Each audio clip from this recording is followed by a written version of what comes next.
Devin Archer alleges Burisma pressured Hunter Biden to deal with the Ukrainian prosecutor that Joe Biden got fired. House Oversight Committee says, hello, this is Robert Romano, Vice President of Public Policy with Americans for Limited Government, dailytorch.com. Hit that subscribe button. Today, we're going to be talking about this Burisma Holdings pressure that was placed upon Hunter Biden while he was working for the board of directors of Burisma Holdings in Ukraine, a natural gas firm that was having problems with the prosecutor general in Ukraine. They were constantly under investigation. And according to Devin Archer, Hunter Biden's business partners at Rosemont Seneca, the Hunter Biden was pressured by Burisma to deal with this prosecutor general, Victor Shokin, who Joe Biden, now President Biden, but then Vice President Joe Biden, had bragged about getting fired in a Council on Foreign Relations video in 2018. The firing took place in 2016, and he was recounting the events. And so I wanted to kind of walk you through what we know about Devin Archer's testimony so far, and also refer to my piece from today that covers a lot of this, but also a lot of the background. The first part of this I want to go to is what the House Oversight Committee put out there on this question on July 31. This is after Devin Archer has testified, and they're giving the Archer testimony takeaways. They haven't released it yet, but we'll get to that part. In December 2015, according to the House Oversight Committee, Mykola Zlevkevsky, the owner of Burisma, and Vadim Pozharsky, an executive Burisma, placed constant pressure on Hunter Biden to get help from D.C. regarding the Ukrainian prosecutor Victor Shokin. Shokin was investigating Burisma for corruption. Hunter Biden, along with Zlevkevsky and Pozharsky, called D.C., quote unquote, to discuss the matter. Biden, Zlevkevsky, and Pozharsky stepped away to make the call. Now, they say here this raises concerns that Hunter Biden was in violation of the Foreign Agents Registration Act. I would also say that this puts a lot of, spotlight on Joe Biden himself, because then President Barack Obama had outsourced Ukraine policy. He had given all the authority of the president to Joe Biden as vice president. This is from a Reuters report about the time when Joe Biden was placed in charge with this, tasked with crisis management. As protests erupted in Ukraine in November of 2013, after Viktor Yanukovych spurned a free trade deal with the European Union for closer ties with Russia, Obama tasked Biden to be his main point of contact with the Ukrainian leader. Biden had first met Yanukovych, then opposition leader, during a visit to Ukraine in 2009. So anything that's going on in Ukraine vis-a-vis Joe Biden, he's basically in charge of U.S. policy in Ukraine beginning in 2013, because that's when Obama, according to this report, tasked him with looking at that. So anything implicating Hunter Biden to put pressure to get Victor Shokin fired, for example, it's going to land on Joe Biden's, lap there. And then we have here a question about when's this testimony. This is the House Oversight Committee today. Democrats can't explain President Biden's lies about talking with Hunter's business associates, so they're now pretending not to know how congressional transcripts work. Representative Dan Goldman was a staffer not long ago and knows that every transcribed interview goes through the same process. First, we need to receive it from the court reporters. We haven't yet. And then the witness gets the chance to review it. Once that process has happened, we will release the transcript. Also, no one believes Joe only talked about the weather with his son. So this is on August 1st at 3:03 p.m. And so then we're going to go to James Comer here, speaking, I believe, with Fox News. This is Comer. Joe Biden was the brand that his son sold around the world to enrich the Biden family, Chairman Comer said. When Joe Biden was vice president of the United States, he joined Hunter Biden's dinners with his foreign business associates in person or by speakerphone over 20 times, according to the testimony. And then he continues, when Burisma's owner was facing pressure from the Ukrainian prosecutor investigating the company for corruption, Archer testified that Burisma executives asked Hunter to quote unquote call DC after a Burisma board meeting in Dubai.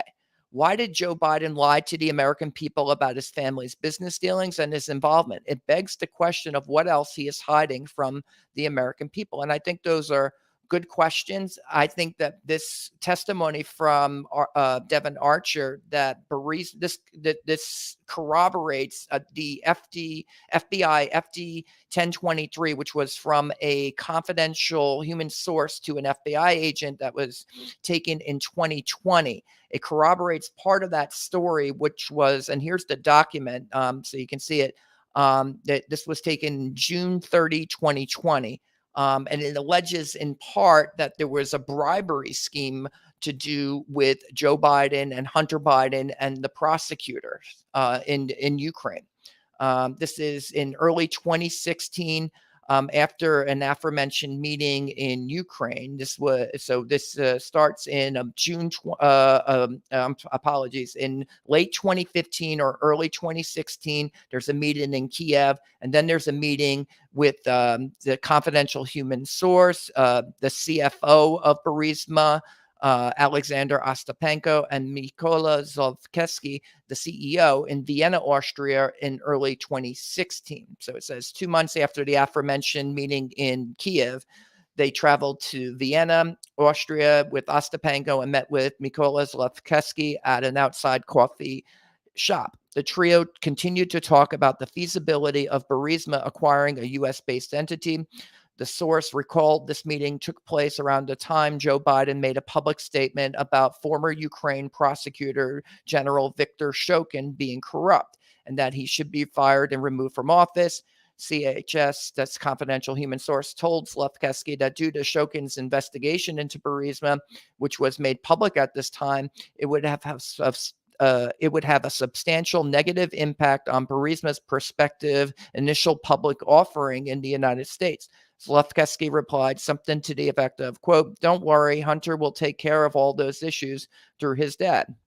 Now, one question this raises was Joe Biden making public statements about the prosecutor general at this time? And I looked at the record on this, and it's clear that in fact he was. There was a speech that was made by Joe Biden on December 8th or December 9th, 2015, in front of the Ukrainian parliament. And I wanted you to hear what he had to say about this. He seems to tie reforms at the prosecutor general office. He's calling for it to be overhauled. In the same breath, he's talking about energy policy, and then the icing on the cake or the cherry on top is then he says that government officials should not tie their business interests to government policies. You're not going to believe this, but you got to hear it. This is Joe Biden lecturing the Ukrainians about corruption. But I can tell you, you cannot name me a single democracy in the world where the cancer of corruption is prevalent. You cannot name me one. They are thoroughly inconsistent. And it's not enough to set up a new anti-corruption bureau and establish a special prosecutor fighting corruption. The Office of the General Prosecutor desperately needs reform. The judiciary should be overhauled. The energy sector needs to be competitive, ruled by market principles, not sweetheart deals. It's not enough to push through laws to increase transparency with regard to official sources of income. Senior elected officials have to remove all conflicts between their business interests and their government responsibilities.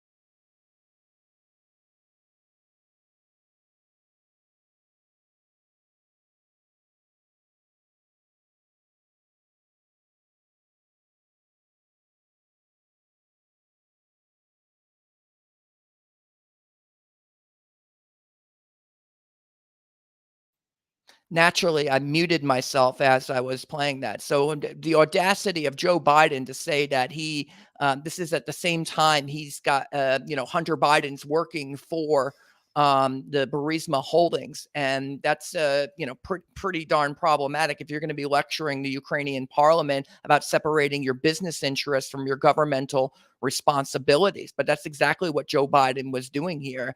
And it's beyond hypocrisy. It's just the audacity of it, I think, is pretty darn remarkable. What it points to is that there was a policy to do with removing the prosecutor general. And Joe Biden has elaborated on this. This is before Victor Shokin is fired. He's saying that we're going to overhaul the prosecutor general's office. And we know, based upon his interaction at the Council on Foreign Relations in 2018, he was bragging about getting Victor Shokin fired. Let's listen to that one more time.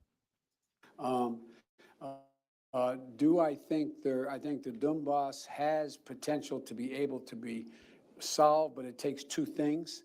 One of those things is missing now, and that is I'm desperately concerned about the backsliding on the part of Kyiv in terms of corruption.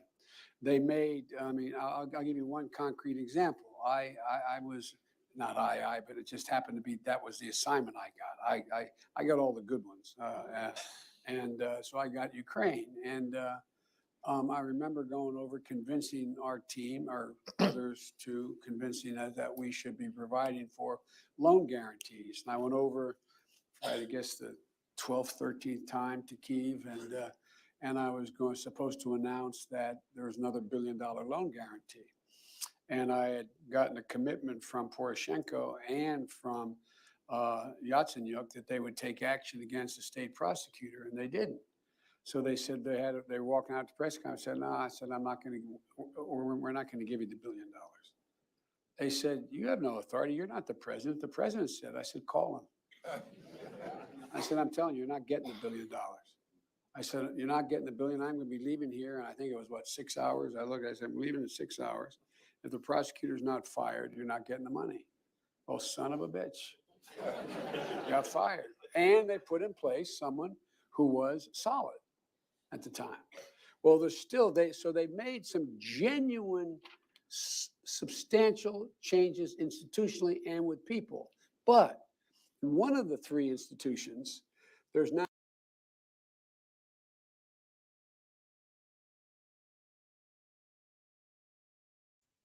So he says right there, we'll cut it off right there. He says someone solid was put into place, and son of a bitch, the other guy got fired.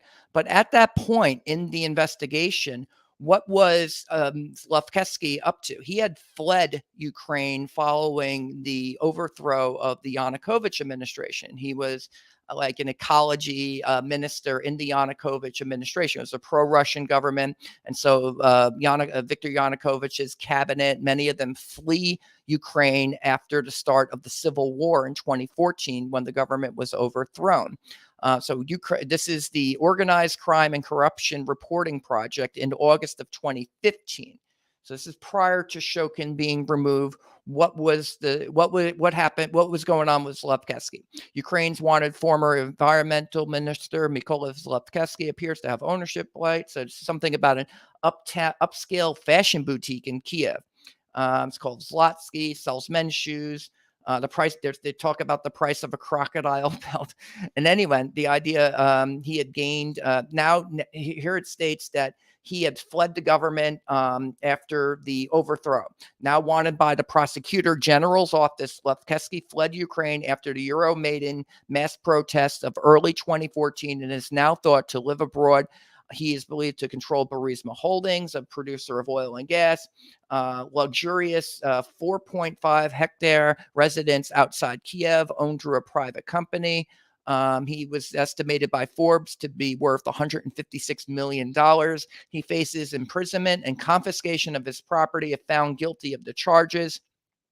And then there was a case in Britain where they froze $23 million that was kept in UK banks by the former minister. However, a British court later unblocked the bank accounts, according to a Burisma Holdings news release published January 22. That's in 2015. So Zlevkesky, when Shokin's in power, when he's the prosecutor general, he's said to be on the run. Zlochevsky is.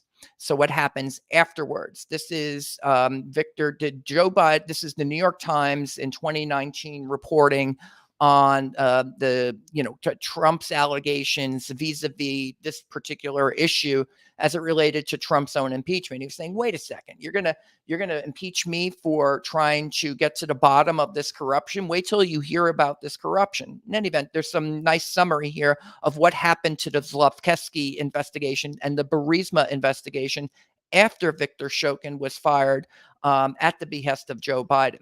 Did Joe Biden's push to remove prosecutor help Hunter Biden's employer? Mr. Zlochevsky's allies were relieved by the dismissal of Mr. Shokin, the prosecutor whose ouster Mr. Biden had sought, according to people familiar with the situation. Mr. Shokin was not aggressively pursuing investigations into Mr. Zlochevsky or Burisma. But the allies say that Mr. Shokin was actually using the threat of prosecution to try to solicit bribes from Mr. Zlochevsky and his team, and that left the oligarch's team leery of dealing with the prosecutor. Mr. Shokin was replaced by a prosecutor named Yuri Lutsenko, whom former vice president later called, quote, someone who was solid at the time. Mr. Zlochevsky's representatives were pleased by the choice, concluding that they could work with Mr. Lutsenko to resolve the oligarch's legal issues. According to people familiar with the situation, while Mr. Lutsenko initially took a hard line against Burisma, within 10 months after he took office, Burisma announced that Mr. Lutsenko and the courts had, quote, fully closed all, quote, legal proceedings and pending criminal allegations against Mr. Zlochevsky and his companies. The oligarch, who had fled the company amid the investigations by previous prosecutors, was removed by a Ukrainian court from the wanted list and returned to the country. This year, though, Mr. Lutsenko's office moved to restart the scrutiny of Mr. Zlochevsky. The Times reported that Mr. Lutsenko had been communicating with Trump's lawyer, Rudy Giuliani, who was becoming a leading voice in accusing the Bidens of corruption, and allies of Mr. Biden and Mr. Zlochevsky accused both Mr. Lutsenko and Mr. Giuliani of injecting politics into the equation. And then Ukraine's new government had just replaced Lutsenko in the summer. That was in August of 2019, just as the Trump impeachment was boiling up. But what do you learn here is that no action, no substantive actions were taken against Burisma after that. After Shokin was gone, they were taken off the most wanted list. They were allowed to return to the country.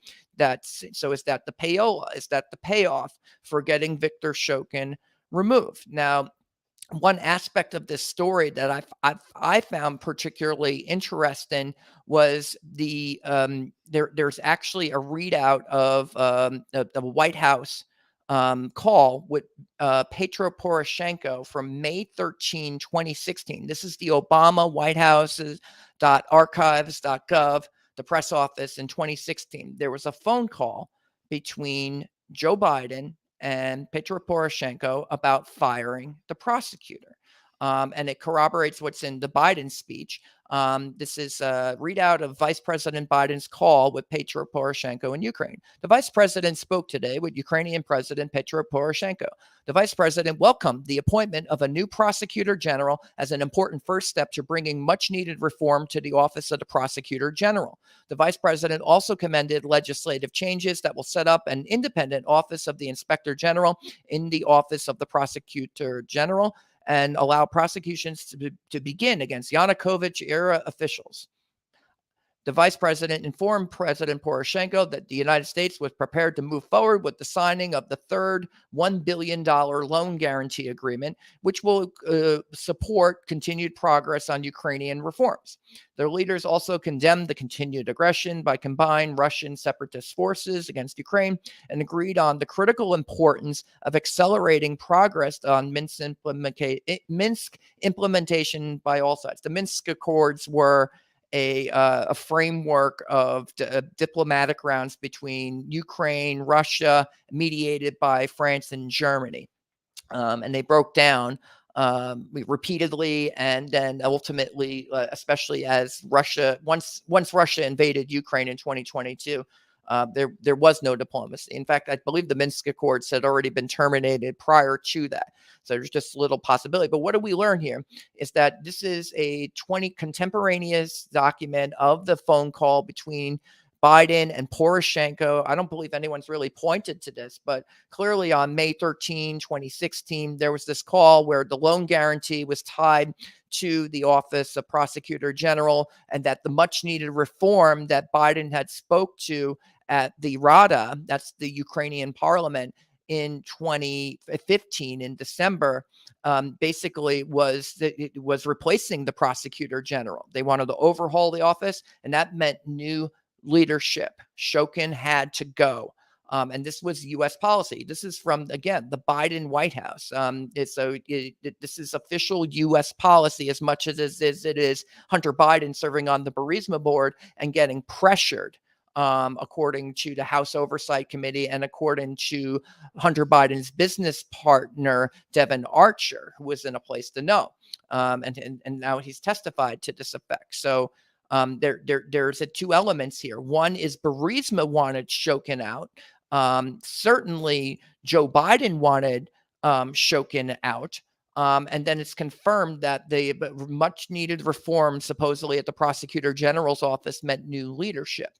Now there was standing U.S. policy in place to get Shokin removed. And we know this from Victoria Nuland's statement. Now I have her description here somewhere.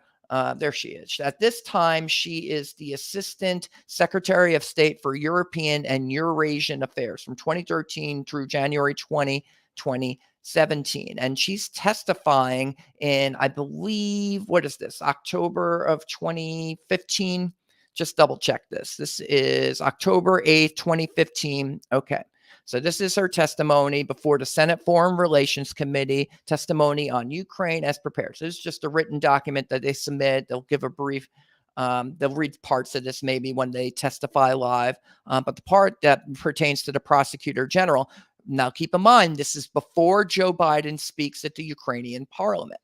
She says, as I said, much difficult work remains to clean up endemic corruption throughout government and society at every level, to stabilize the economy, break the hold of corrupt state enterprises and oligarchs, and reform the justice system. Key steps towards these reforms include procurement and revenue management in the gas sector, unbundling of services, along with the restructuring of Naftogaz by Ukraine's deadline of June 2016. Like Ukraine's police force, the Prosecutor General's office has to be reinvented as an institution that serves the citizens of Ukraine rather than ripping them off. That means it must investigate and successfully prosecute corruption and asset recovery cases, including locking up dirty personnel in the Prosecutor General's office itself. Also, the newly created Inspector General's office within Ukraine's prosecution service must be able to work independently and effectively without political or judicial interference. And the government must appoint the NABU anti-corruption prosecutor ASAP in order to start investigating these crimes. So here in October of 2015, Victoria Nuland was also similarly calling for the Prosecutor General's office to be overhauled. So this was, as much as it was potentially the Bidens benefiting from the firing of this prosecutor, by the time the conversations happening here at the end of 2015 and in early 2016, this is already stated U.S. policy. They're already moving in this direction. And by then, Biden had already spoken in front of the Ukraine parliament, again, calling for the Prosecutor General's office to be overhauled. So this raises a few prospects about what is the nature of these allegations, what was U.S. policy. And again, Joe Biden, starting in 2013, towards the end of 2013, was in charge of U.S. policy in Ukraine. So if we were, for example, threatening loan guarantees, well, that's going to be Joe Biden making that phone call because he's the point of contact with Petro Poroshenko, according to Joe Biden. Again, as the protests erupted in Ukraine in November 2013, Obama tasked Biden to be his main point of contact with the Ukrainian leader, Yanukovych. Biden had his first meeting with Yanukovych beginning in 2009 as vice president. And then after Yanukovych was gone, now he's the point guy to talk to Petro Poroshenko. So was Biden in a position to influence State Department policy, like overhauling the Prosecutor General's office and leveraging loans, including IMF loans, about $1.2 billion of IMF loans to Ukraine that were being withheld, that again, Joe Biden had bragged about to the Council on Foreign Relations in 2018. That the brag refers to a March 2016, or I'm sorry, when he's speaking to Ukrainian President Petro Poroshenko about the loans, he says, "You're not getting these loans unless you get rid of this prosecutor." So what was the influence to then, was Biden then directing the State Department? So you want to get Victoria Nuland to testify. Now, people are going to say that there were people who wanted Viktor Shokin to be gone. Apparently, Burisma wanted them gone. They're accused, apparently, in this New York Times piece, accusing the Shokin of soliciting bribes, and maybe they just found that to be annoying. In any event, Lutsenko didn't, lay too much of a glove on Zlevkevsky and Burisma after Shokin was gone. Did you want to get Victoria Nuland in there to testify? She would know. This is from the Ukrainian U.S. ambassador to Ukraine at the time was Jeffrey Pyatt. He also testified about this, but here is actually Nuland testifying about the $1 billion loan guarantees. And this is testimony before the House Foreign Affairs Committee. And it talks about these loan guarantees that were going out. There was a May 2014 $1 billion loan guarantee.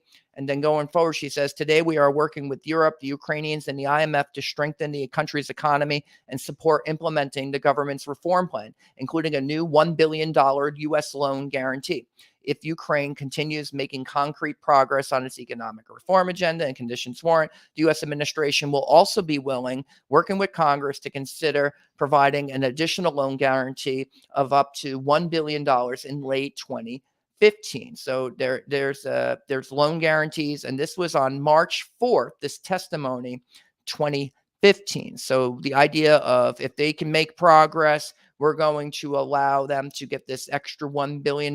This is read into the record. This is State Department policy. This is testimony in front of Congress. So this is all implicated by a potential impeachment inquiry by House Republicans. The defense is going to be, this was State Department policy. Joe Biden was directing Ukraine policy. There was pressure to remove Viktor Shokin and to overhaul the Prosecutor General's office, at least as early as October of 2015, when she's testifying this time in front of the Senate Foreign Relations Committee.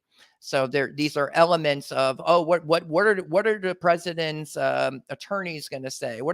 How are they going to defend themselves against these charges? This is how they're going to defend themselves. They're going to say this was U.S. policy at the time to pressure the Prosecutor General's office. Now, so maybe the impeachable offense, if there is one, is not firing Viktor Shokin per se, but it could be benefiting from it, as is alleged in this FD 1023. There was pressure from Burisma Holdings to get rid of Viktor Shokin, and Joe Biden, he delivered. And at the time, Hunter Biden was benefiting from that via his job as on the board of directors at Burisma Holdings. And now we know from Devin Archer's testimony that this was pressure from Burisma itself. So can that be tied to Joe Biden? Were the Bidens, the family, the entire family, were they benefiting from it? So this is the part of the FD 1023 that's problematic for House Republicans. This is a confidential human source who goes to the FBI in June of 2020 to say that this is going on, that these are the allegations that there's a push to get an IPO by Burisma, but they think that this Victor Shokin, prosecutor general, he's going to get in the way of that, and it's going to look really bad. If you just get rid of the prosecutor, then this will be all good, right? And so there's also an allegation by the confidential human source that Zlotkeski is quoted as saying, allegedly, that there was 5 million for one Biden. It cost 5 million to pay one Biden and 5 million to another Biden. So, but what's the problem with this? I don't know if this is real or not. You don't know if this is real or not. This is a confidential human source who is telling the FBI this information about the prosecutor general in June of 2020. Well, why? That's a year after these allegations were already public. Here you have Joe Biden's, this is John Solomon's reporting in April of 2019. Joe Biden's 2020 Ukrainian nightmare closed probe is revived. This is when he gets to Victor Shokin. And he can, and Victor Shokin is saying that he was fired for corrupt reasons. And eventually he testifies to this. In September of 2019 at a European court, Victor Shokin actually explains why, from his perspective, he was fired. In April, Shokin in April 2019 told journalist John Solomon that prior to the election of the new Ukrainian president, Volodymyr Zelensky, he was removed in 2016 because of his investigation of Burisma, which Hunter Biden's son, Hunter, served on the board of directors of. And so in this affidavit, this is the witness statement of Victor Shokin. He stated, quote, "The truth is I was forced out because I was leading a wide-ranging corruption probe into Burisma Holdings, a natural gas firm active in Ukraine, and Joe Biden's son, Hunter Biden, was a member of the board of directors. On several occasions, President Poroshenko asked me to have a look at the case against Burisma and consider the possibility of winding the investigative actions in respect of this company, but I refused to close this investigation." Now, this investigation was still open while Shokin was in power. And then, as we covered in the New York Times story, eventually it does get wound down. And Zlotkeski, he's not going to jail. What was the point of removing Shokin to get rid of Shokin, of trying to solicit bribes from Burisma? Or was it, as he was saying, Shokin, in this John Solomon piece, but also in this testimony, that he was removed because he was actually pursuing the investigation of Burisma Holdings? Hunter Biden never got in trouble for this. Burisma didn't really get into too much trouble for this. The investigations were wound down. 23 million that was frozen in British courts, that was unwound as well. So the monies were freed up. And according to the Times, eventually Zlotkeski is able to return to Ukraine. He had been on the most wanted list, and then he was removed from the most wanted list. And so if there was some kind of quid pro quo, it paid off, because eventually the Burisma CEO was able to return to Ukraine. And I think that's one of the things that they wanted the most. Whether or not Shokin was soliciting bribes or not. No one's saying that these people are angels. Ukraine is said to be one of the most corrupt countries in the world. Was Shokin pursuing the investigation or not? We could let Ukrainian authorities and the parliament kind of figure out those problems. I think what's important here is that Devin Archer has just testified that there was pressure by Burisma. For whatever reason, they wanted Shokin gone. And for whatever reason, Joe Biden, he delivered. And so the Bidens delivered. Hunter Biden certainly got paid. The question of these bank transfers to the Biden's accounts, I think, is what's going to start to be a part of these House inquiries. I do expect it to become an impeachment inquiry, because it seems like there's more than enough probable cause to say, hey, why don't we get a warrant and go, we need to see what about this phone call? Was there a phone call made to Washington, D.C. in December of 2015 to deal with Victor Shokin? If that pressure was brought to bear, who did Hunter Biden and Zlotkeski and Poskarski, who did they speak to on the phone? Was it Joe Biden, or could it have been people at the State Department? I think that people who would know, if the State Department has a policy that they're pursuing related to the Prosecutor General's office, I guarantee you there's hundreds of pages of documentation at the State Department, and in particular at the U.S. ambassador to Ukraine, the documents that would say what was going on with the Prosecutor General, the office there. The House Republicans are going to want to get their hands on that, and they're going to want these people to testify who were there at the time. The other person that they're going to want to probably talk to would be Jeffrey Pyatt. He was the U.S. ambassador at the time, and he also speaks of removing the Prosecutor General. This is from an interview. And it says, what do you think of the new Ukrainian government? Do they have the ability and motivation to reform? Ambassador Pyatt states, I think the motivation is very high. Clearly, Prime Minister Groisman delivered a very clear message on his commitment to sustain the process of reforms. That was his most important message when he was here in Washington last week, and he made a very good impression and promised to surprise everyone with accelerating the process of reform, as we made clear with the announcement of $220 million of new U.S. assistance around Prime Minister Groisman's visit. The United States is encouraged by the steps we have seen so far, including progress on things like energy pricing, the replacement of the Prosecutor General, continued expansion of Prosecutor, etc. And this interview was from, July 8th, 2016. So this is just after Viktor Shokin has been removed, and then the ambassador to Ukraine is speaking about the replacement of the Prosecutor General. So I find that all to be, this is someone who would also want to testify. Now, again, they're probably going to present for the defense, because they're going to say this was standing U.S. policy. Whatever Hunter Biden or was doing on the side at Burisma had no impact on the decision to remove Viktor Shokin, because Viktor Shokin wasn't bringing enough prosecutions or something like that. So this is the official line. The question I would have is Joe Biden directing the State Department at this point, because Barack Obama tasked Biden to be his main point of contact with the Ukrainian in Ukraine at the time of 2013. And he was so influential, he got Viktor Yanukovych he basically had him kicked out of office just by making a phone call. And this happens in Joe Biden's, he actually recounts this in his book, Promise Me Dad, A Year of Hope, Hardship, and Purpose. He'd been speaking with just as the articles, the Reuters piece about Obama delegating Ukraine authority to Biden. In his book, he recounts what that was.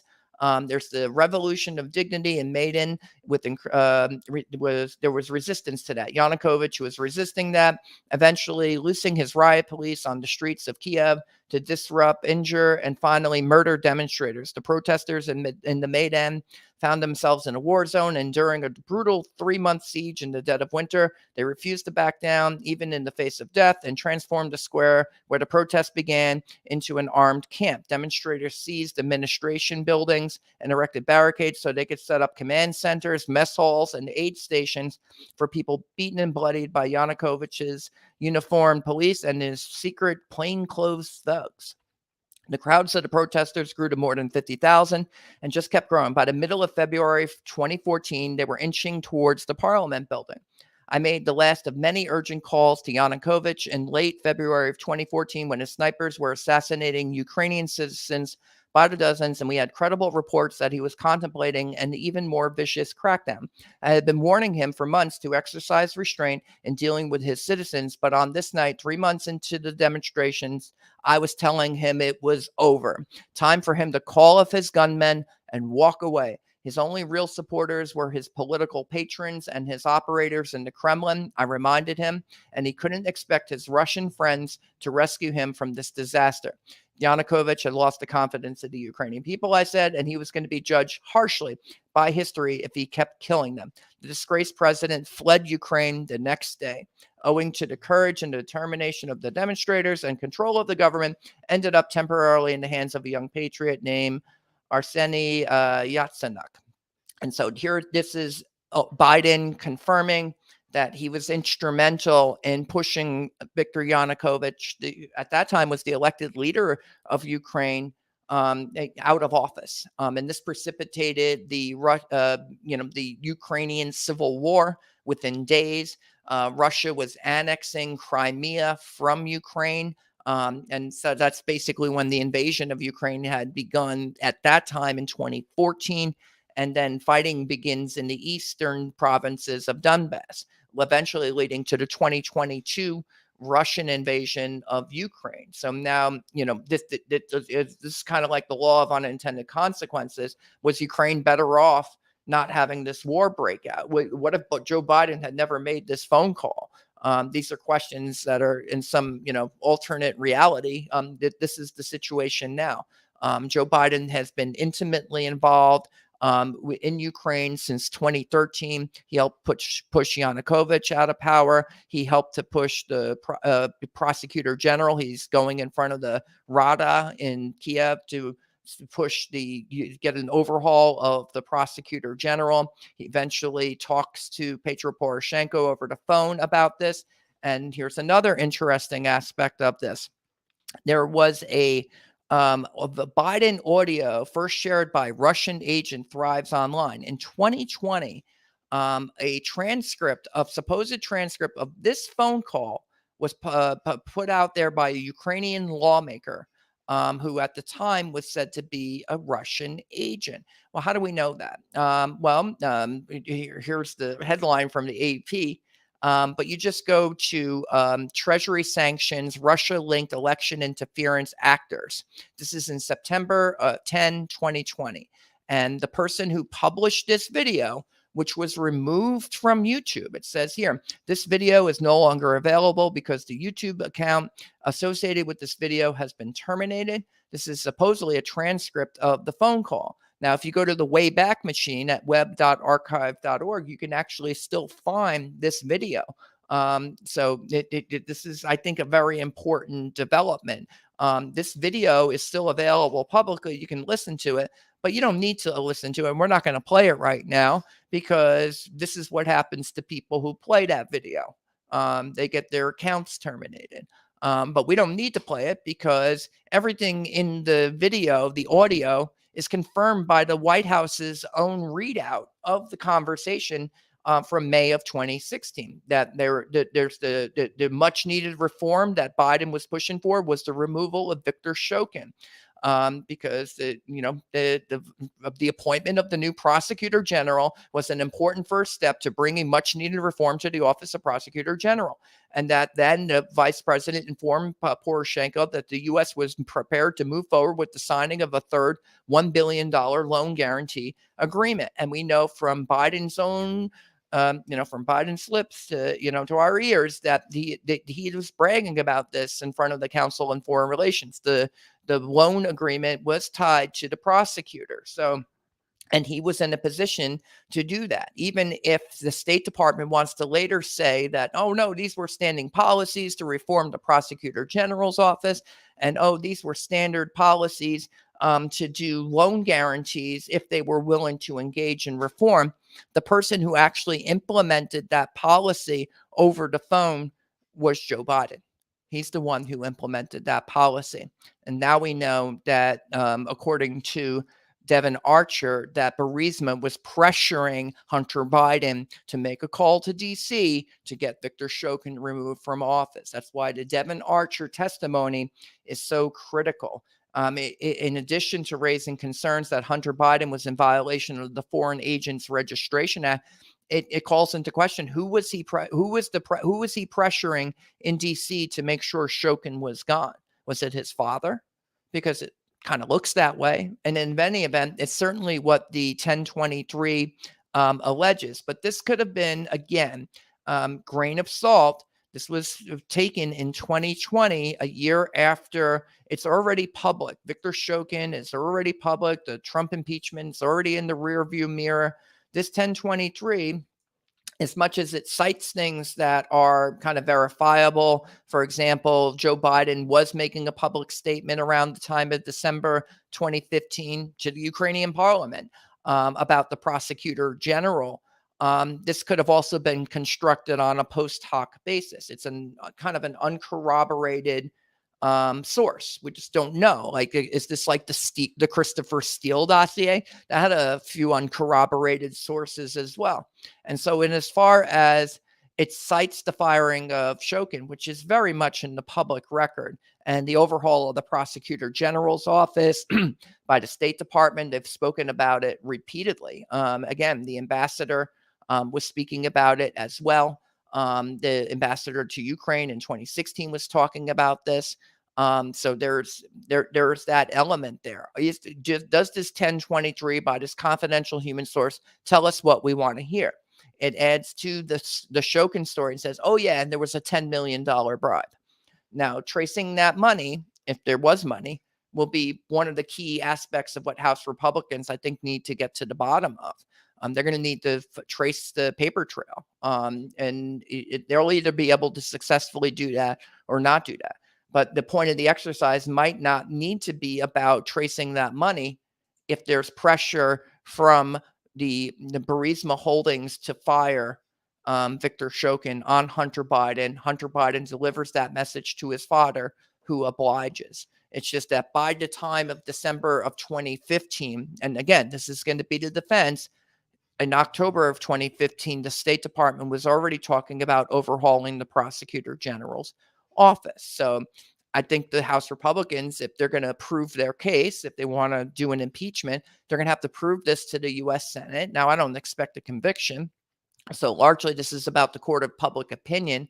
They're going to need to account for what the State Department was up to. Was Joe Biden directing these efforts? That's why you want to bring these ambassadors and various State Department officials in to testify about this, because they're going to have tons of documentation about what was going on with the Prosecutor General's office once again. But this, I found very interesting that this was actually suppressed. This Poroshenko Biden transcript, which was on the White House website in 2016. So why suppress a video of it? Maybe it came from Russian intelligence or something like that. So that's the excuse. And I'll read from this piece here. AP, the leaked recordings were hardly a political bombshell. The apparent phone conversations between Joe Biden and Ukraine's then president largely confirmed Biden's account of his dealings in Ukraine. But the choppy audio disclosed by a Ukrainian lawmaker whom U.S. officials described Thursday as a Russian active agent who was sought to spread online misinformation about Biden was nonetheless seized upon by President Donald Trump as well as his supporters to promote conspiracy theories about the Democratic nominee. Social posts, media posts, and videos about the recordings have been viewed millions of times, according to an Associated Press analysis, even though Trump's own administration says they rely on, quote, false and unsubstantiated narratives. And this is just audio of the readout that was on the White House website that ties the Prosecutor General being fired to the much needed reforms in Ukraine, which Biden bragged about being conditioned on the $1 billion loan guarantee when he spoke to the Council on Foreign Relations. This wasn't disinformation at all. In any event, since there's no evidence the heavily edited recordings have been stolen or were entirely fabricated, they've been able to flourish online, skirting new policies social media companies rolled out to prevent foreign interference in this year's elections. And unlike in 2016, when Russia used bogus social media accounts or bots to wage misinformation campaign, this time they're being spread by legitimate American social media users. So look who's quoted in this story.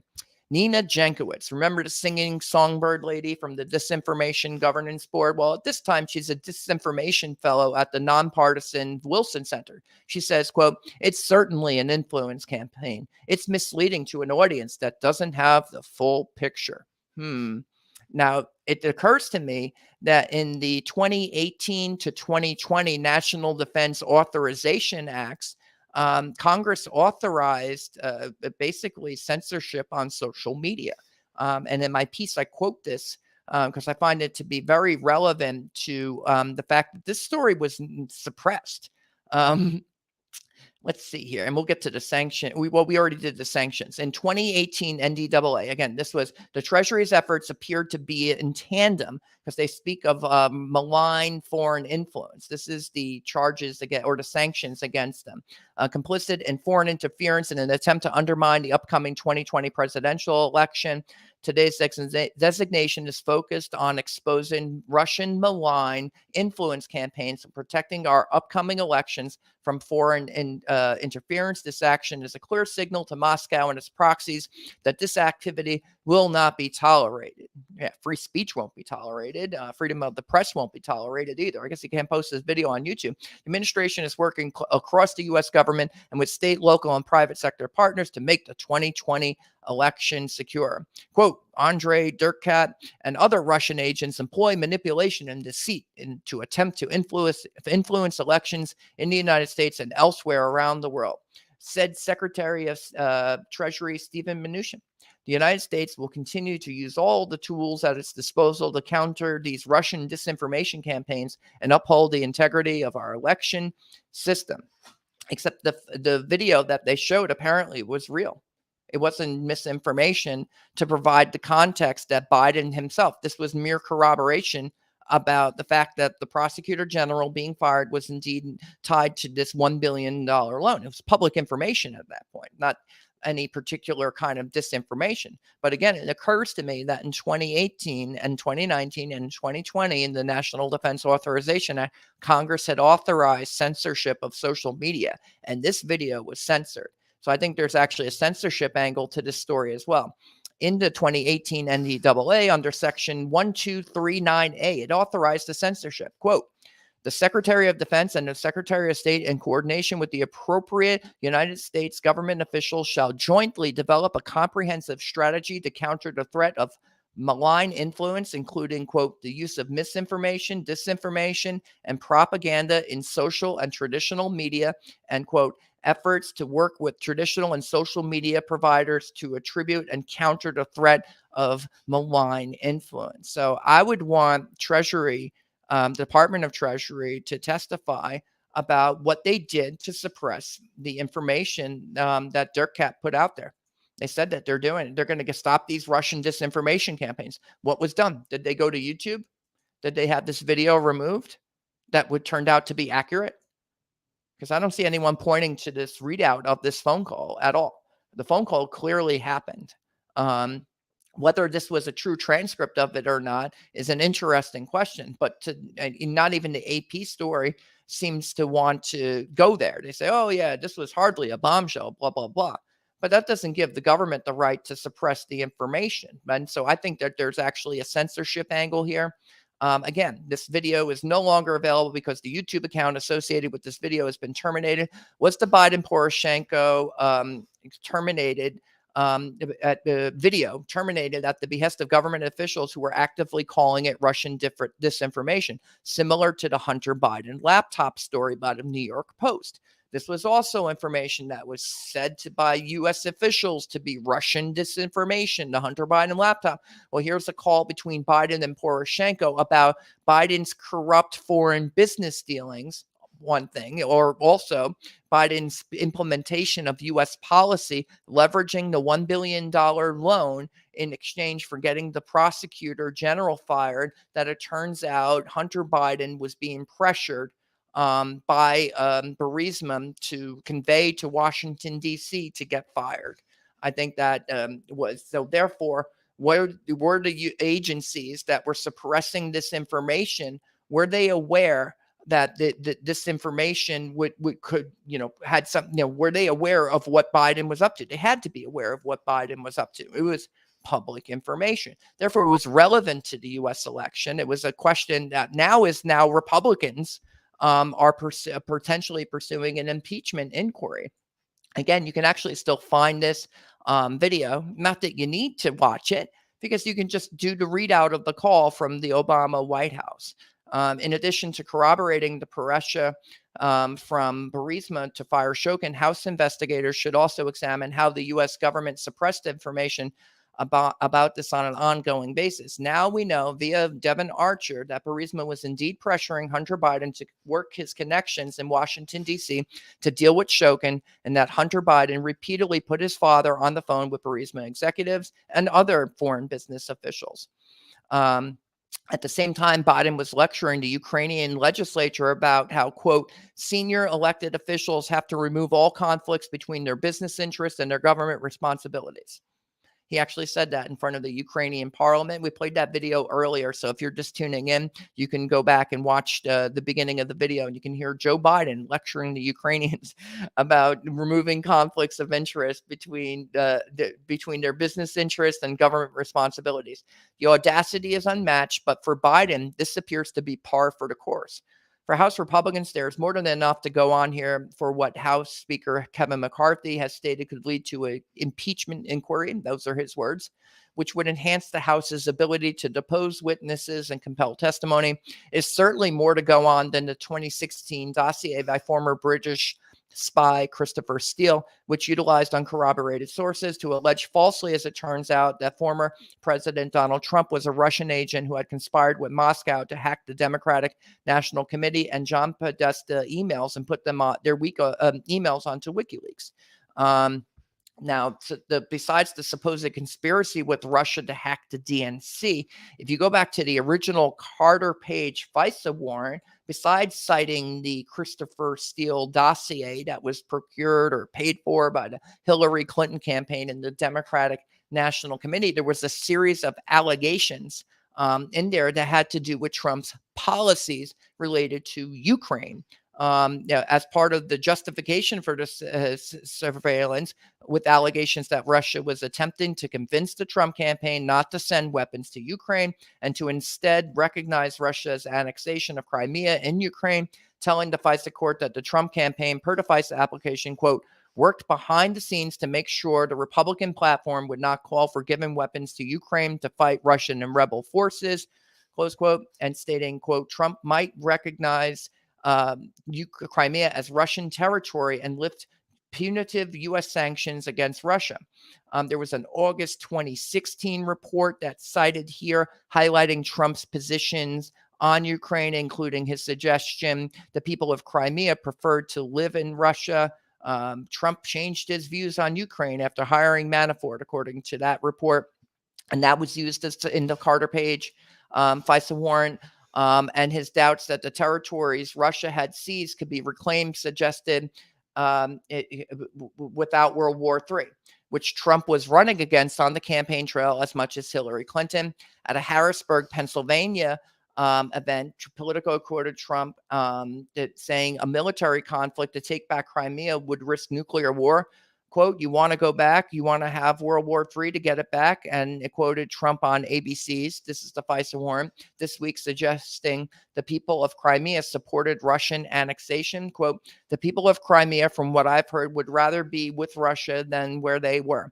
This was Trump's anti-war position in 2016. That's my description. That helped him secure narrow wins in Pennsylvania, Michigan, and Wisconsin, and an electoral college majority against Hillary Clinton, whom he often called a warmonger.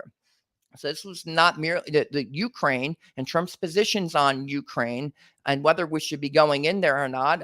Were we going to risk World War III to get back Crimea? Well, those are policy differences between Trump and his opponent, Clinton, that inevitably were transformed into a plot by a foreign adversary to create a Manchurian candidate of sorts. Eventually, the allegations would unravel thanks in large part to the work of former special counsel Robert Mueller's own work, who found there was no Trump campaign conspiracy with Russia to hack the DNC and give the emails to WikiLeaks. According to the final report by Robert Mueller, this is the report on the investigation into Russian interference in the 2016 presidential election. He stated, quote, the evidence was not sufficient to charge any member of the Trump campaign conspired or coordinated with representatives of the Russian government to interfere in the 2016 election. And quote, in particular, the office did not find evidence likely to prove beyond a reasonable doubt that campaign officials such as Paul Manafort, George Papadopoulos, and Carter Page acted as agents of the Russian government or at its direction, control, or request during the relevant time period. Other officials, the Trump lawyer, Michael Cohen, he was said to have advised Christopher Steele's dossier to be in Prague in 2016, talking to Russian officials, intelligence officials, and he couldn't have been there because, according to Mueller, he had never been to the Czech Republic at all, including Prague. Now, the FD 1023 form that the House Oversight Committee Chairman Comer and Senator Grassley have released, taken in isolation, appears to be dependent upon a single uncorroborated source related to the specific allegation of bribery to the Bidens. In this case, supposedly that the Bidens received $10 million in part for getting the Ukrainian prosecutor Shokin fired. But that's not confirmed yet. But the part that states Biden was publicly addressing Shokin, pressuring Shokin for Shokin's office to be overhauled is confirmed. By Biden's own words in 2018, he was directly responsible for Shokin getting fired. And now Devin Archer has confirmed that Burisma pressured Hunter Biden to deal with Shokin. But again, when you're looking at this 1023, grain of salt, a lot of it could be telling us stuff that we want to hear. And so you just want to have a skeptical mind about what what went into that confidential human source speaking to the FBI in 2020, a year after the Trump impeachment, when information about Victor Shokin being fired is all over the news. Now, one of the failures Special Counsel Durham found in the Russiagate investigation was a presumption amongst lower-level FBI personnel that further up the chain of command, Justice Department officials possessed superior knowledge of the supposed Trump-Russia plot to hack the DNC. But we now know they never did, and in fact had lots of information that disputed the official line of the investigation, including intelligence that was withheld from investigators. Even as further information is coming to light via the House's investigation, it remains important that investigators remain skeptical. Is anyone up there skeptical about what they're being shown? They need to be able to tell the difference between facts and being told what they want to hear. They must separate fact from fiction. This is still, you're going to have an impeachment inquiry. You're going to be putting as many facts on the table as possible. The 1023, and unless they get the actual source to come and testify, remains uncorroborated in that sense. Now, there are parts of it that you can corroborate. Was Joe Biden making public statements about the Prosecutor General's office being overhauled? Yes, he was, to the Ukrainian parliament in December of 2015. The 1023 also alleges that there was pressure to get Victor Shokin fired. Now we know from, again, Devin Archer's testimony that Burisma was pressuring Hunter Biden. So that even if parts of the 1023 pursuant to these $10 million bribes, that's if they can prove that, then maybe Joe Biden could be the first president ever removed from office after being impeached. The question is whether they can prove that or not. Is the 1023 does not prove that. Now, I'm not saying it's not true. I just don't know if it's true because it doesn't prove it. And House Republicans aren't saying they've proven it yet. When they get to the Senate and they say, we can prove it, then we'll see what they have to say then. But they should also be asking questions about why the federal government was so determined to suppress the 2016 Biden phone call with Poroshenko. Again, this was Biden audio, was thriving online. Eventually, YouTube removes the video. And in the National Defense Authorization Act, there was authority to censor social media from 2018, 2019, and 2020. And then, according to Steve Mnuchin, Trump Treasury Secretary, appointed Treasury Secretary, the government was using all of its power to sanction anyone who was putting information out there that would interfere with the elections by foreigners. And they were shutting down this disinformation, which was being touted by the Trump campaign. Why was the government taking actions against items that the Trump campaign was saying, wait a second, that could mean that Joe Biden is corrupt and had corrupt dealings with Ukraine to get the Prosecutor General fired in return for some favors, in this case, loans of IMF loans going to Ukraine. And what was their interest? Well, now we know, because Hunter Biden was working at Burisma, that there was pressure. And that could be that Hunter Biden was pressuring his father to do the same. But it's all more problematic when one considers Biden's own role in sparking the Ukrainian civil war there in 2014. And so we talked about this actually was supposed to be a trade deal. Biden had referenced this. There was a pro-Europe, anti-Russia trade agreement known as the Ukraine-European Union Association Agreement. It was a trade deal Yanukovych's then advisor, Paul Manafort, had advised him to adopt. But in 2013, he rejected Manafort's advice, pulling out of the deal. What followed was a revolution in Ukraine that ultimately ousted Viktor Yanukovych from power in 2014, embroiling Ukraine in a civil war that led directly to the annexation of Crimea by Russia and several separatist uprisings in eastern Ukraine. Yanukovych fled to Russia on February 22, 2014, and the trade deal was actually signed in March 2014 by the new Prime Minister Arseniy Yatsenyuk, who Biden was calling a patriot in his book. But there you go, Ukraine crisis. EU signs association deal on March 21, 2014. So Viktor Yanukovych is pushed out of power. Joe Biden was bragging about this in his book. I had that here somewhere. I want to show you the book one more time because I find it to be, pardon me, incredibly interesting that he was, kind of pushing for this. Maybe I closed the link to it, though. We could just click on it again. In his book, Promise Me Dad, here it was. The book, it Promise Me Dad, A Year of Hope, Hardship, and he's talking about pushing Viktor Yanukovych out of power. You can just buy his book, or you can read it on Google Books here. You could buy the ebook for $11.99. You don't need to do that if you can just read this part of it. But it clearly, by within a month of the government being overthrown, this trade deal, this war in Ukraine started because they wanted to get a trade deal passed. That's what it was. But Biden's account, we already read his account. Now, after Yanukovych was removed from power, Biden's son was placed on the board of directors of the natural gas firm Burisma. And according to witness testimony, now the company pressured the Bidens to get the prosecutor general looking into the company fired, which Biden obliged. And when Trump originally ran on an anti-war platform specific to Ukraine, U.S. intelligence, defense, and Justice Department officials conspired to prevent Trump from ever implementing his policies. They had a FISA warrant to spy on Trump because he wanted to do things differently in Ukraine. He didn't want to start World War III over this. Joe Biden, maybe he does. I don't know. He keeps saying he doesn't want to go to war in Ukraine, which is kind of ironic. If they're going to end up carving up Ukraine after the invasion, maybe this war was preventable. Maybe diplomacy could have been had between 2014 and 2021 to avert the catastrophe that's taking place in Ukraine right now. Maybe, millions of people would not be displaced. Maybe tens of thousands of people, hundreds of thousands of people would not be dead.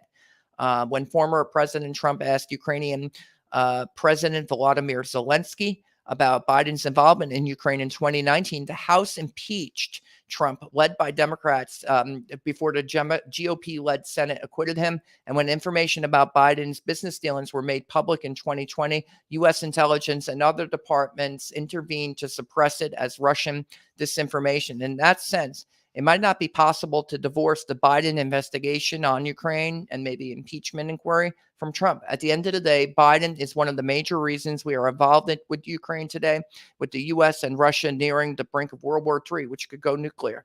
Are we about to be bathed in nuclear hellfire, in part to cover up Biden's excesses in Ukraine? Trump on the campaign trail has claimed that the war, which has displaced millions and killed tens of thousands, was preventable. Now the House is in a position to find out just how true that really was. This is Robert Romano, Vice President of Public Policy with Americans for Limited Government, dailytorch.com. Hit that subscribe button, ring the bell for notifications, and have a good evening. But first, I wanted to check out the chat. I'm sure you are all upset about what you're seeing here. In what to do with Joe Biden. Let's see here. Jill Hasselbeck, this administration needs to go. Neil Cody, treason. John Hankins, impeach Joe Biden and his administration now for fraud. Jeanette Shank, impeach Biden and the rest of them. Wendell Jones, we already know all this. Tell us something we don't know. We're going to tell you again. In fact, I think we covered a few things about the Joe Biden speaking to the Rada in December of 2015, where he's calling for the prosecutor general to be removed. We touched on the May 2016 phone call between Petro Poroshenko and Joe Biden that confirms that the $1 billion loan was in fact in return for getting the prosecutor general fired. We covered the suppression of that video of the same phone call in 2020. And it turns out that Congress had authorized the censorship of whatever it deemed to be Russian foreign malign influence or whatever. So there's plenty in this video that you don't already know, I'm certain. But thank you for watching. Kim Scott, Biden, you are a traitor, along with Obama. POS. Jeffrey Allen, yeah, and Joe Biden got the prosecutor general fired under threat of withholding money from Ukraine, then bragged about it. Yes. Steve Nicholson, how does one deal with a person who has joined their free speech club that does not believe in free speech, who now runs the club? Can you vote this person out who owns the rule system? I don't think so. Clifford Norris, outside and peace sign. Get over with at this next question they offer up. Not sure what that means. Jeffrey Barth, the Republicans don't have any guts to do anything to Biden and the Biden family. WTF. They're doing an impeachment inquiry, or I think that's where this is headed. Marvin Taylor, he lied up to cover up treason. Irene Jocham, okay, the DFL just went after Trump and made up crimes. Makes this easy to understand.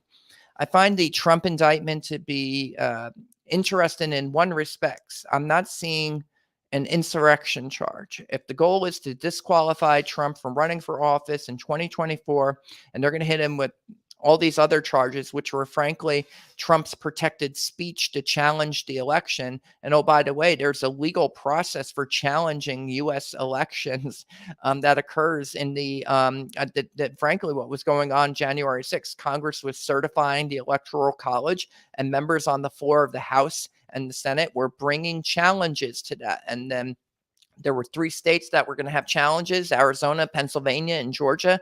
After the January 6, 2021 Capitol riot, Georgia withdrew its objection. They had representatives who wanted to do it, but the senators who were going to have to, kind of vouch for that in order for the floor challenge to be heard withdrew that. But the Arizona and the Pennsylvania challenges went forward.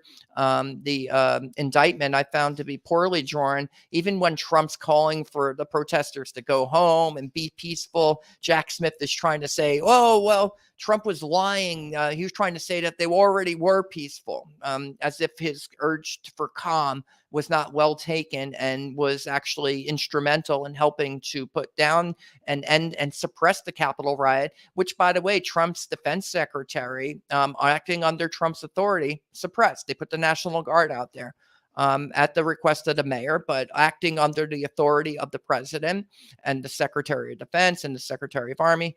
We'll cover it. I'll try to write about that so that we have it in the our newsletter tomorrow, dailytorch.com. If you go and subscribe for that, you can get the newsletter every single day in your inbox. I recommend that. Let's see. China CN crime family, Biden crime family equals prison now. Okay. Faye Rice, lock the Bidens up soon and Harris with them. The executive branch can't prosecute itself. President Biden, if he is impeached and removed from office, Harris would become president. At that point, you would appoint a new vice president. I think they have to be confirmed. And then, even if Harris was removed, I don't know what you would remove Harris from power for at that point. I don't think the allegations are against her related to Burisma. Let's see. Inez Gibson, don't forget Harris. Okay. Jackie McGee, unbelievable. Ramiro Hernandez, this is already done with what they have. They don't have nothing but their lies to you. This site is after your money. They talked to the witness that was going to make all this true, but it didn't happen. Don't believe this BS. Benita Dent Franklin, kind of ironic. He's telling them sweetheart deal when his son gets off on a sweetheart deal. I find it ironic. That was Biden talking to the Ukrainian parliament about how government officials must separate their business interests from their governmental responsibilities. That was in December of 2015. We covered that earlier in the broadcast. So if you want to go back and listen to Joe Biden lecturing the Ukrainians about corruption, it's audacious. I'll say that. No audio. Thank you, Bill Duncan. I screwed up in the middle of the broadcast after I played that video. So you could just skip the part where I'm muted. Regina Holder, evil. Jesus, watch all. Jesus watches all. Okay. Illa Mae West, put Joe Biden and Hunter in jail and throw away the key. Betty Casey, I agree. Kim Scott, busted. UPOS, traitor. Salsa Thomas Delfina, corrupted to the core, resign. Kate Dubose. Yes, it was a quid pro quo and should be impeached. I think that's where the House is going. The prosecutor should sue Biden. I don't know what good that would do. You mean Shokin?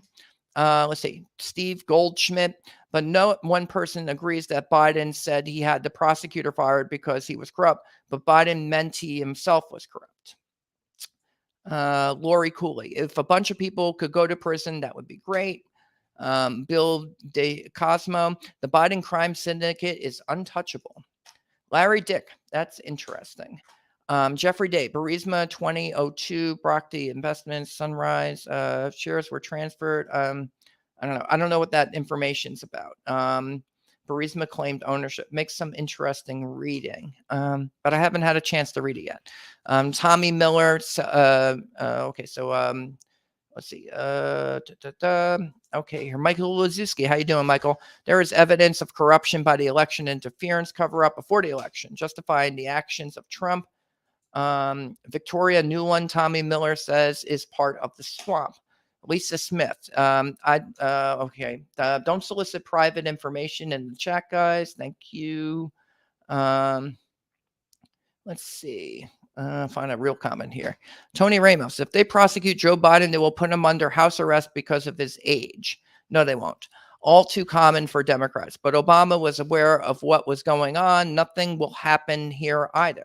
Well, that's a really controversial question. If what Joe Biden was doing was U.S. policy, and U.S. policy was to fire the prosecutor independent of any influence from Hunter Biden, even if Burisma was pressuring him, that'll probably stand for the defense when Biden goes to trial in the Senate. Just saying. Obama, and according to Biden, Obama knew about this. So the question might be whether they were benefiting from this on the side as a part of it, like knowing that Shokin's going to get fired anyways. Are they, is the allegations of the 1023 correct? Were there millions of dollars transferred to the Bidens by Burisma for this purpose? That's what the House investigators need to get to the bottom of. But the FD 1023 and that part of it remains uncorroborated. Let's see. But Betty Blackburn, liars. Hope Biden sue y'all asses. You liars. Trump guilty. Deserves the hate. Okay, Betty. Donna Blevins. Biden gets away with everything. No one has the cojones to take him down. MJ Wygant says over 17 million. Mike Reasoner, how can people who vote Democrat not see that we have a two-tiered justice government and how dangerous this is? What goes around also comes around. Let's see here. Robin Pern Reynolds just came in. What's happening? Robin Pern Reynolds, could you stop scrolling through so fast? You can hit pause. If I come to a screenshot you want to read, just hit pause. You can read it. Or you can go to dailytorch.com. All the sources in this video are in my piece today. You can read it there as well. Today's Republicans in America are a threat to the American lives. Therefore, for the greater good of America, true blue, red-blooded Americans need to stand their ground and make sure Republicans in public all end up like Ash. Oh, God. No, let's not make sure. No calls for violence in the chat, guys. Thank you. Danny Alvey. Wars are always about money, never anything else. Sean Houghton. Please delete this comment. I delete this comment. You can, let's see. Yeah, he's warning people not to, don't, you can be arrested for threatening people's lives. People can talk smack. That's First Amendment protected right. Please don't threaten anybody. Please don't threaten violence. Thank you. Ann Bly. The Democrats are correct. Outside the bank records, suspicious activity reports, wire transfers, private bank transactions, the LLCs, the texts, the emails, the WhatsApp messages, the photos of Joe Biden. Well, the WhatsApp messages are from the deal in China. Had nothing to do with Ukraine. The photos of Joe with Hunter's business partners, the voicemails, the two business partners saying Joe is the brand, the big guy, the chairman, two whistleblower accounts, testimony to recorded phone calls, the video of Joe Biden. Does this go on bragging about the, okay, so she's saying there's plenty of evidence with which to convict Biden. I'm sure Republicans will want to convict Biden. If you want Biden removed, you're going to need a few Democrats, about 17 of them, to vote for the Biden to vote to convict in the Senate. So you might need to prove that the bribe was there. That 1023 doesn't prove it yet. That's all I'm saying. I'm not saying it's not true. I'm saying that they need to prove it. They haven't proven it yet. Republicans are not saying they've proven it yet. Biden, Dan Phillips, Biden County crooked as Hillary. Okay. How Orge Pawn, how is defecting to Russia threatening people's lives? I don't know what that's about. Bill O'Reilly, this is the Morin, states around 50% do not hear or know how accurate facts about this corruption. How should this be fixed? Billboards, lawn signs, posters on residential homes, ads in local free newspapers. House Republicans have to prove their case to the American people. And they're going to have to use whatever means they have available to get the word out about what they say are the crimes of President Biden. This could date to his time as vice president, and, kind of selling his office if that's where they're going, if they're going with a bribery charge. They've already teased out bribery in the 1023 when they made that public. If they come back with something that's not bribery, I think that might be telling that they don't feel they have a strong enough case to make that. So we'll see if they come forward. I think there is going to be an impeachment inquiry. We'll see if they're pursuing bribery charges. We'll see if there's any more testimony. I believe, Devin Archer has not publicly testified yet. So it'll be interesting to hear what he says publicly about the Burisma pressuring Hunter Biden to get Victor Shokin fired. Let's see. Mary Jo Allen, goes back to Obama. I think Obama definitely had a role in Ukraine policy. He was the president of the United States, and the State Department is testifying about all of this. The idea that Barack Obama did not know about the Prosecutor General's office and overhauling the office or never heard about it, that's absurd.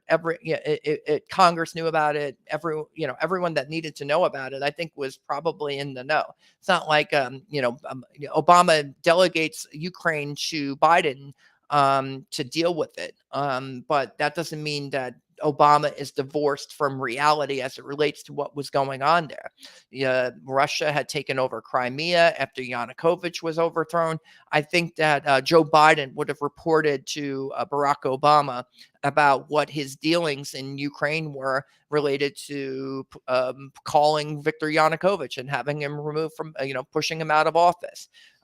Dealing with the Prosecutor General's office, leveraging the $1 billion IMF loan to get the Prosecutor General fired. I think Obama should have known about all of that. But that means it could have been policy. Would Obama, for example, have the power to leverage the $1 billion loan in exchange for getting the Prosecutor General fired? Yes. Did Trump have the power to leverage the what was it? The money for Ukraine, the aid to Ukraine? He was leveraging that in his phone call with Zelensky. And, he was acquitted for that because the president has the power to do those things. So Obama would have had the power to do it. If Obama was delegating the authority to Biden, Biden would have had the authority to leverage the $1 billion IMF loan in exchange for getting the Prosecutor General fired. What he wouldn't have the power to do was to accept a bribe to make that occur, or to, benefit his son on the board of Burisma, or to accept the Burisma pressure through his son to him to then get the Prosecutor General fired. So that's a distinction there. Does the president in its own right have the power to do this? Yes. But can they accept bribes to do things they have the power to do? No. Constitution forbids that. That's grounds for impeachment. So just a little distinction there. I think we've gotten to the bottom of the chat here. This is a textbook example of bribery. This is Rhonda Humphrey by then Vice President Biden in making the threat of holding back the $1 billion to Ukraine if the prosecutor who was investigating that company, that Biden's son was a board of directors member, wasn't fired. Yet the United States Justice Department is completely ignoring this and deliberately trying to change the focus to Trump indictments, which are all extremely constitutionally flawed. I agree with that. There's definitely, they're going to keep the Justice Department has a special counsel looking at Biden and his supposed classified documents problem. and keeping these things at the Penn Center and the like. Should there be a special counsel to look at this Burisma and the Hunter Biden and the so-called influence in peddling and these allegations in the 1023? Yeah, I mean, grain of salt. We don't know how well those have been vetted. We know that there's the 1023. We know it's been made public, and there's the allegation that this investigation was sat upon by the Justice Department, and that there's a cover-up. There's certainly a cover-up of the Poroshenko Biden audio of the phone call that the White House had basically transcribed in May of 2016 anyways.